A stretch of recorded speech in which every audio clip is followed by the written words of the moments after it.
High বন্ধুরা, আজকে আমি চলে এসেছি আপনাদের জন্য আবারও একটা নতুন রেসিপি নিয়ে। সঙ্গে আমি প্রীতি। বন্ধুরা, আপনাদেরকে অনেক অনেক স্বাগত জানাই প্রীতি কিচেনে। বন্ধুরা, আমরা বাঙালি মানেই তো মাছ ছাড়া আমাদের একদমই চলে না। সেই মাছ দিয়ে আজকে আমি আপনাদেরকে একটা রেসিপি বানিয়ে দেখাবো। আজকে আমি রুই মাছের চপ বানিয়ে দেখাবো। বন্ধুরা, আপনারা ভিডিওটা স্কিপ না করে পুরো প্রথম থেকে শেষ অবধি দেখবেন। আশা করি আপনাদের ভিডিওটা ভালো লাগবে। তাহলে চলুন বন্ধুরা, এবার আমরা মাছের চপটা বানিয়ে নিই।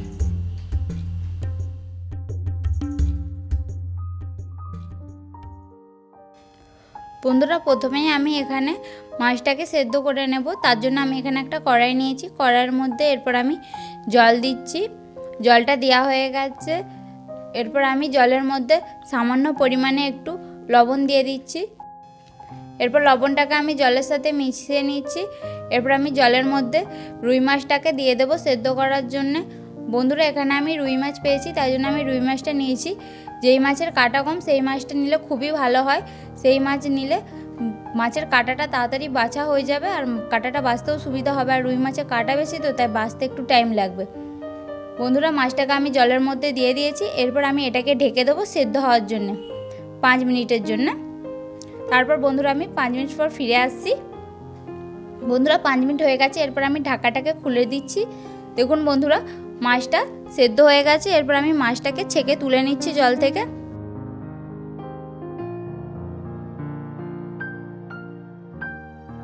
মাছটাকে তুলে নিচ্ছি। মাছটা তোলা হয়ে গেছে। এরপর আমি এটাকে ঠান্ডা করার জন্য রেখে দেবো। ঠান্ডা হয়ে গেলে তারপর আমি মাছ থেকে কাঁটাটা বেছে নেব। ঠান্ডা হয়ে গেছে। এরপর আমি মাছ থেকে কাঁটাটা বেছে নিচ্ছি। প্রথমে আমি মাছের যে মোটা বা বড় কাঁটা যেটা আছে ওটাকে আমি বাদ দিয়ে দিচ্ছি প্রথমে। তারপর আমি ছোট ছোট কাঁটাগুলোকে বেছে নেব।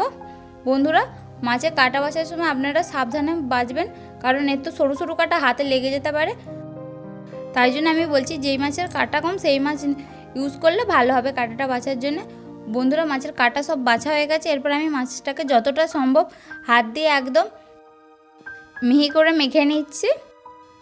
এরপর আমি চপের ভেতরের যে চোখাটা, সেই চোখাটা রেডি করে নেব। তার জন্য আমি এখানে একটা কড়াই নিয়েছি। কড়াইয়ের মধ্যে আমি সরিষার তেল দিচ্ছি। বন্ধুরা, যদি আপনাদের ভিডিওটা ভালো লেগে থাকে তাহলে দয়া করে ভিডিওটা দেখার শেষে একটা লাইক করে দেবেন। তেলটা গরম হয়ে গেছে। এরপর আমি তেলের মধ্যে 1 চামচ হিং দিচ্ছি। বন্ধুরা, আমি যে এখানে হিংটা ইউজ করছি, হিংটা চপের চোখার মধ্যে টেস্টি লাগবে খেতে, আর হিংটা আমাদের পেটের পক্ষেও ভালো। এরপর আমি পেঁয়াজ কুচিটা দিয়ে দিচ্ছি। পেঁয়াজটাকে একদম মিহি করে আমি কেটে নিয়েছি, আপনারা দেখেই বুঝতে পারছেন। এরপর আমি পেঁয়াজটাকে নেড়ে চেড়ে ভেজে নিতে থাকবো। পেঁয়াজটা ভাজা হয়ে গেছে। এরপর আমি একদম ছোটো ছোটো কাটা রসুন কুচিটাকে আমি দিয়ে দিচ্ছি। বন্ধুরা, এখানে আমি আদা, পেঁয়াজ, রসুন সব এরকম ছোট ছোট করে কেটে নিয়েই দেবো, কারণ বাটা মশলা এখানে ইউজ করলে চপের যে চোখাটা সেটা নরম হয়ে যেতে পারে। এরপর আমি আদা কুচানটাকে দিয়েছি। আদাটাকেও আমি ছোট ছোট করে একদম মিহি করে কুচিয়ে নিয়েছি। এইসব জিনিসগুলোর পরিমাণ আমি ডেসক্রিপশন বক্সে লিখে দেবো, আপনারা চাইলে সেখান থেকেও দেখে নিতে পারেন। এরপর আমি পেঁয়াজ, আদা, রসুনটাকে একসাথে ভালোভাবে নেড়ে চেড়ে ভেজে নিতে থাকবো। এটা ভাজা হয়ে গেছে। এরপর আমি এর মধ্যে গুঁড়ো মশলাগুলো একে একে দিয়ে দেবো। এখানে আমি 1 চামচ ধনে গুঁড়ো দিয়েছি, 1 চামচ জিরে গুঁড়ো, 1 চামচ লঙ্কা গুঁড়ো। আপনারা ঝালটা নিজেদের পরিমাণ মতো বা স্বাদ মতো দেবেন। এরপর আমি হলুদ গুঁড়ো 1 চামচের মতো দিয়েছি। এরপর আমি সব জিনিসগুলোকে একসাথে মিশিয়ে নিতে থাকবো। দেখুন বন্ধুরা, এই মশলাটা নিচে লাগতে শুরু করে দিয়েছে কড়ার, তাই জন্য একদম সামান্য পরিমাণে এর মধ্যে আমি জল দিচ্ছি। এখানে আমি একদম সামান্য পরিমাণে জল দিচ্ছি, তার কারণ চপের চোখাটা একদম ঝরঝরে বানাবো। এরপর আমি স্বাদ মতো লবণ দিয়ে দিয়েছি। এরপর আমি লবণটাকে এর সাথে মিশিয়ে নিচ্ছি একসাথে। এরপর এর মধ্যে আমি কাঁচা লঙ্কা কুচি দিচ্ছি। আপনারা কাঁচা লঙ্কাটা স্বাদ মতো বা পরিমাণ মতো দেবেন। এরপর আমি কাঁচা লঙ্কাটাকে এর সাথে মিশিয়ে নিচ্ছি একসাথে। এরপর এর মধ্যে আমি একদম সামান্য পরিমাণে কাসুরি মেথি দিচ্ছি। চপের চোখাটার টেস্টও বাড়াবে আর একটা খুব সুন্দর সুগন্ধও তৈরি করবে। কাসুরি মেথিটাকে খুব ভালোভাবে মিশিয়ে নিতে হবে এটার সাথে। এটা খুব ভালোভাবে মেশানো হয়ে গেছে। আমি যে আগে থেকে যে মাছটাকে সেদ্ধ করে কাঁটাটা বেছে রেখেছিলাম, সেই মাছটাকে এর মধ্যে দিয়ে দিচ্ছি। মাছটা দেওয়া হয়ে গেছে। এরপর আমি মাছটাকে খুব ভালোভাবে মশলার সাথে মিশিয়ে নেব। ভালোভাবে মেশাতে হবে, নইলে চপের চোখার টেস্টটা ভালো লাগবে না। এটা খুব ভালোভাবে মেশানো হয়ে গেছে। এরপর আমি এর মধ্যে ধনেপাতা কুচিটাকে দিয়ে দিচ্ছি ওপর থেকে। দেওয়া হয়ে গেছে। ধনেপাতা কুচিটাকে এর সাথে ভালোভাবে মিশিয়ে নেব। খুব ভালোভাবে এটাকে মিশিয়ে নিতে হবে। আমাদের এখানে চপের চোখা রেডি হয়ে গেছে। তারপর থেকে আমি একটু গরম মশলা ছড়িয়ে দিচ্ছি। গরম মশলাটাকে এর সাথে আমি ভালোভাবে মিশিয়ে নিচ্ছি। বন্ধুরা, আমাদের এখানে প্রপারভাবে চপের চোখা রেডি হয়ে গেছে, তাই জন্য আমি এটাকে তুলে নিচ্ছি। তুলে নিয়ে এটাকে আমি ঠান্ডা করতে রেখে দিচ্ছি। আমি এটাকে চপের আকারে তৈরি করে নিচ্ছি। আপনারা দেখতে থাকুন আমি কিভাবে এটাকে তৈরি করি। এরকম আমি দু হাত দিয়ে এটাকে ঘুরিয়ে ঘুরিয়ে ভালোভাবে চেপে চেপে এটাকে চপের আকারে তৈরি করে নেব। দেখুন বন্ধুরা, আমি এই রকম করে তৈরি করে নিচ্ছি। এরকমভাবে আমি সেম প্রসেসে বাকিগুলোকেও তৈরি করে নেব। বন্ধুরা, চপের যে চোখাটা বানিয়েছি এটার খুব সুন্দর একটা গন্ধ বেরোচ্ছে, কিন্তু দেখতে থাকুন আপনারা আমি কিভাবে এটাকে তৈরি করছি। আপনারা ভালোভাবে দেখুন। এরকমভাবেই আমি সব বাকিগুলোকে তৈরি করে নেব। বন্ধুরা, এটা খুব সিম্পল আর এটা খুব অনায়াসে বানানো যায়। এটা যে কেউ এরকমভাবে বানিয়ে নিতে পারবেন। বন্ধুরা, এখানে এরকমভাবে আমি সবগুলোকে রেডি করে নিয়েছি। আপনারা দেখুন। বন্ধুরা, এখানে আমি প্লেটে কিছুটা পরিমাণ ময়দা নিয়েছি। এখানে আমি দুটো ডিমকে ভেঙে নিয়েছি। এখানে আমি ব্রেড ক্রাম নিয়েছি। বন্ধুরা, আপনারা যদি ব্রেড ক্রাম মানে না জেনে থাকেন, ব্রেড ক্রাম মানে ব্রেডের শুকনো গুঁড়ো। এরপর ডিমের মধ্যে আমি একটু গোলমরিচের গুঁড়ো দিয়ে দিচ্ছি। বন্ধুরা, ব্রেড ক্রামের ভিডিও যদি আপনারা দেখতে চান তাহলে আপনারা চ্যানেলে গিয়ে দেখে নিতে পারেন। এরপর ডিমটাকে এরকম একটা কাঁটা চামচ দিয়ে আমি ফাটিয়ে নিচ্ছি। এর মধ্যে আমি সামান্য পরিমাণে একটু লবণ দিয়েছি, আপনাদেরকে সেটা দেখানো হয়নি।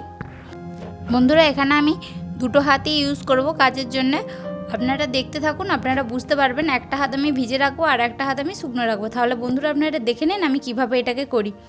বন্ধুরা, সেই চপের আকার করে রাখা এটাকে এরপর আমি ময়দার মধ্যে একটু হালকা করে কোটিং করে নিচ্ছি। আপনারা দেখুন, এরকম গড়িয়ে গড়িয়ে এটাকে সাইড দিয়ে চেপে চেপে এরকম করে ময়দার মধ্যে কোটিং করে নিতে হবে। দেখুন, এরকমভাবে করতে হবে। এর ওপরে একটু ময়দার গুঁড়ো আমি ভালোভাবে ছড়িয়ে লাগিয়ে নিচ্ছি গোটা চারদিকটা। এরপর এরকম করে আমি বাকি ময়দাটাকে হাত দিয়ে ঝেড়ে নিচ্ছি। এরপর এটাকে আমি ফাটিয়ে রেখেছিলাম যে ডিমটাকে, এই ডিমের মধ্যে আমি এটাকে ভালোভাবে ডুবিয়ে নেবো। আপনারা দেখেই বুঝতে পারছেন আমি এটাকে কীরকম। এরপর আমি এটাকে ব্রেড ক্রামের মধ্যে দিয়ে দেবো। এরপর ব্রেড ক্রামটাকে আমি এর ওপর থেকে ছড়িয়ে দেবো। এটাকে আমি খুব চেপে লাগাবো না, এটাকে ওপরে এরকম ছড়িয়ে দেবো। এটার মধ্যে যা ধরার ব্রেড ক্রামটা সব ধরে নেবে। এরপর আমি এটাকে এরকমভাবে ওপর থেকে দিয়ে দেবো। আপনারা দেখেই বুঝতে পারছেন আমি এটাকে কীরকমভাবে লাগাচ্ছি। আপনারা ভালোভাবে দেখতে থাকুন, তবেই আপনারা বুঝতে পারবেন। এরপর এটাকে আমি খুব নাড়াচাড়া করব না, সাবধানের সাথে একটা জায়গার মধ্যে এটাকে আমি রেখে দেবো। সেম একই প্রসেসে আমি বাকিগুলোকেও করে নেবো। আপনারা দেখতে থাকুন আমি এটাকে কীভাবে করি। বন্ধুরা, এটাকে আমি ময়দার মধ্যে এরকম আগের মতনই এর ওপর থেকে ময়দাটাকে লাগিয়ে নিচ্ছি। দেখুন, এরকম চারিদিকে ছড়িয়ে ছড়িয়ে লাগিয়ে নিতে হবে। দেখুন আপনারা। এরপর এর মধ্যে যে বাকি যে ময়দাটা লেগে আছে এরকম হাত দিয়ে এটাকে আমি ছাড়িয়ে নেব। দেখুন, এরকম ঝরিয়ে নিচ্ছি এটাকে। এরপর এটাকে আমি ডিমের মধ্যে দিয়ে দিচ্ছি। ডিমে আমি ভালোভাবে একটু ডুবিয়ে নেবো এটাকে। তারপর এটাকে ডিম থেকে আমি তুলে ব্রেড ক্রামের মধ্যে দিয়ে দেব। ব্রেড ক্রামটাকে আমি ওপর থেকে ভালোভাবে এরকমভাবে ছড়িয়ে নেব।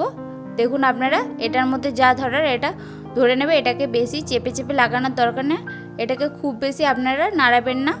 এরপর এরকম হালকা হালকা করে ওপর থেকে ছড়িয়ে দিলে এটার মধ্যে যা ধরার এটা ধরে যাবে। এরপর আমি এটাকে তুলে একটা জায়গার মধ্যে সাবধানের সাথে রেখে দেব। আপনারা দেখুন, এটাকে সাবধানের সাথে রাখতে হবে। এটাকে খুব বেশি নাড়াচাড়া করবেন না, এটাকে সাবধানের সাথেই রাখবেন। বন্ধুরা, সেম প্রসেসে আমি বাকিগুলোকে বানিয়ে নেব। এগুলো সব বানানো হয়ে গেলে আমি আপনাদেরকে তারপরে দেখাচ্ছি কেমন দেখতে হয়েছে এইগুলো। দেখুন বন্ধুরা, আমি সবগুলোকে বানিয়ে নিয়েছি। ঠিক দেখতে এইরকম লাগছে। দেখুন, চলুন বন্ধুরা এবার আমরা এগুলোকে ফ্রাই করে নিই। দেখুন বন্ধুরা, এখানে আমি একটা কড়াই নিয়েছি। কড়াইয়ের মধ্যে আমি রিফাইন তেল দিয়েছি। তেলটা গরম হয়ে গেলে আমি এগুলোকে ফ্রাই করব। বন্ধুরা আপনারা একটা জিনিস খেয়াল রাখবেন, তেলটা গরম হয় যখন ধোয়া উঠতে শুরু করে দেবে তখন আমরা এইগুলোকে দিয়ে একদম গ্যাসের ফ্লেমটা লো টু মিডিয়াম রেখে দেব। আপনারা এটাকে ফ্রাই করার সময় মনে রাখবেন। বন্ধুরা তেলটা গরম হয়ে ধোয়া উঠে গেছে, এরপর আমি এগুলোকে দিয়ে দিচ্ছি এর মধ্যে। বন্ধুরা এটা দেওয়ার সময় সাবধানে দেবেন। বন্ধুরা এরকমভাবে আমি সাবধানের সাথে বাকিগুলোকে দিয়ে দিচ্ছি ফ্রাই করার জন্য। এগুলো দেওয়া হয়ে গেছে, এরপর আমি গ্যাসের ফ্লেমটা লো টু মিডিয়ামে রেখে দিচ্ছি। এবার বন্ধুরা এটাকে আমি ধীরে ধীরে উল্টাতে থাকবো, তা না হলে এক সাইডটা হয়ে যাবে আর অন্য সাইডটা হবে না। বন্ধুরা এটাকে উল্টানোর সময় খুব সাবধানে উল্টাবেন, খুব বেশি নাড়াচাড়া করবেন না। দেখুন বন্ধুরা এক সাইডটা হয়ে গেছে, আমি উল্টো সাইডে এটাকে উল্টে দিয়েছি। দেখুন বন্ধুরা একদম এটা ডিপ ব্রাউন কালার চলে এসছে, তার মানে এটা ফ্রাই করা হয়ে গেছে। এরপর আমি এটাকে তুলে নিচ্ছি। দেখুন এটা দেখতে কত সুন্দর লাগছে, আর এটা খেতেও কিন্তু খুব টেস্টি। আমি কিন্তু আগে বাড়িতে বানিয়ে খেয়ে দেখেছি, টেস্টি লেগেছে, ওই জন্য আমি সেই রেসিপিটা আপনাদের সাথে আজকে শেয়ার করলাম। দেখুন বন্ধুরা এরপর আমি এটাকে তুলে রেখে দিচ্ছি, বাকিগুলোকেও আমি সব তুলে নিচ্ছি। বন্ধুরা আর যে বাকিগুলো আছে সেইগুলোকেও আমি এরকমভাবে ফ্রাই করে নেব। বন্ধুরা বাকিগুলো আমার ফ্রাই করা হয়ে গেছে, এরপর আমি এটাকে পরিবেশন করছি। আপনারা দেখুন আমি এটাকে কিভাবে পরিবেশন করি। বন্ধুরা এরকম মাছের চপ আমরা সন্ধ্যের নাস্তাতেও খেতে পারি। এরকম গরম গরম হলে এটা এতই টেস্টি খেতে, যেটা আমাদের এক পিস আর মন ভরবে না। বন্ধুরা বাড়িতে কেউ ঝটপট গেস্ট চলে এলে আপনারা এটাকে বানিয়ে সার্ভ করতে পারেন। আর এরকম বাচ্চারা বায়না করলে রেস্টুরেন্ট থেকে আনার কোনোই দরকার নেই, এরকম বাড়িতে বানিয়ে আপনারা খেয়ে নিতে পারেন। তাহলে বন্ধুরা আপনাদের ভিডিওটা কেমন লাগলো আপনারা অবশ্যই আমাকে কমেন্টে মতামতটা জানাবেন, আপনাদের কেমন হয়েছে। বন্ধুরা এটা এবার আমি খেতে শুরু করছি। তাহলে বন্ধুরা আপনারা তো দেখে নিলেন, খুব অল্প সময়ের মধ্যে আমি মাছের চপ বানিয়ে দেখালাম। আপনারাও এরকমভাবে বাড়িতে অবশ্যই ট্রাই করুন আর আমাকে কমেন্টে জানান কেমন খেতে হয়েছে। বন্ধুরা যদি আপনাদের ভিডিওটা ভালো লেগে থাকে তাহলে ভিডিওটা দেখার শেষে একটা লাইক করে দেবেন। আর এরকম নিত্য নতুন রান্নার রেসিপি ভিডিও পাওয়ার জন্য আমার চ্যানেলটিকে অবশ্যই সাবস্ক্রাইব করবেন। তাহলে বন্ধুরা আজকের মতো এখানেই শেষ করি, দেখা হচ্ছে আবার নতুন কোনো ভিডিওতে নতুন কোনো রেসিপির সাথে। তাহলে বন্ধুরা আজকের মতো এখানেই শেষ।